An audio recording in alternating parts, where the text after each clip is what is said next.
L'amour caritas sera toujours nécessaire, même dans la société la plus juste. Il n'y a aucun ordre juste de l'État qui puisse rendre superflu le service de l'amour. Celui qui veut s'affranchir de l'amour se prépare à s'affranchir de l'homme en tant qu'homme. Il y aura toujours de la souffrance qui réclame consolation et aide. Il y aura toujours de la solitude. De même, il y aura toujours des situations de nécessité matérielle pour lesquelles une aide est indispensable, dans le sens d'un amour concret pour le prochain. L'État qui veut pourvoir à tout, qui absorbe tout en lui, devient en définitive une instance bureaucratique qui ne peut assurer l'essentiel dont l'homme souffrant, tout homme a besoin, le dévouement personnel, plein d'amour. Nous n'avons pas besoin d'un État qui régente et domine tout, mais au contraire d'un État qui reconnaisse généreusement et qui soutienne, dans la ligne du principe de subsidiarité, les initiatives qui naissent des différentes forces sociales et qui associent spontanéité et proximité avec les hommes ayant besoin d'aide. L'Église est une de ces forces vives. En elle vit la dynamique de l'amour suscité par l'Esprit du Christ. Cet amour n'offre pas uniquement aux hommes une aide matérielle, mais également réconfort et soin de l'âme. Aide souvent plus nécessaire que le soutien matériel. L'affirmation selon laquelle les structures justes rendraient superflues les œuvres de charité cache en réalité une conception matérialiste de l'homme. Le préjugé selon lequel l'homme vivrait seulement de pain, Matthieu 4, Deutéronome 8, est une conviction qui humilie l'homme et qui méconnaît précisément ce qui est le plus spécifiquement humain.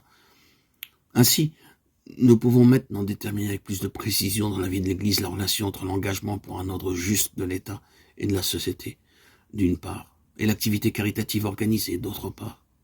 On a vu que la formation de structures justes n'est pas immédiatement du ressort de l'Église, mais qu'elle appartient à la sphère du politique, c'est-à-dire au domaine de la raison responsable d'elle-même. En cela, la tâche de l'Église est médiate, en tant qu'il lui revient de contribuer à la purification de la raison et au réveil des forces morales, sans lesquelles des structures justes ne peuvent ni être construites, ni être opérationnelles à long terme. Le devoir immédiat d'agir pour un ordre juste dans la société est au contraire le propre des fidèles laïcs. En tant que citoyens de l'État, ils sont appelés à participer personnellement à la vie publique. Ils ne peuvent donc renoncer à l'action multiforme, économique, sociale, législative, administrative, culturelle, qui a pour but de promouvoir organiquement et par les institutions le bien commun. Une des missions des fidèles est donc de configurer de manière droite la vie sociale, en respectant la légitime autonomie et en coopérant avec les autres citoyens, selon les compétences de chacun et sous leur propre responsabilité. Même si les expressions spécifiques de la charité ecclésiale ne peuvent jamais se confondre avec l'activité de l'État, il reste cependant vrai que la charité doit animer l'existence entière des fidèles laïcs, et donc aussi leur activité politique, vécue comme charité sociale.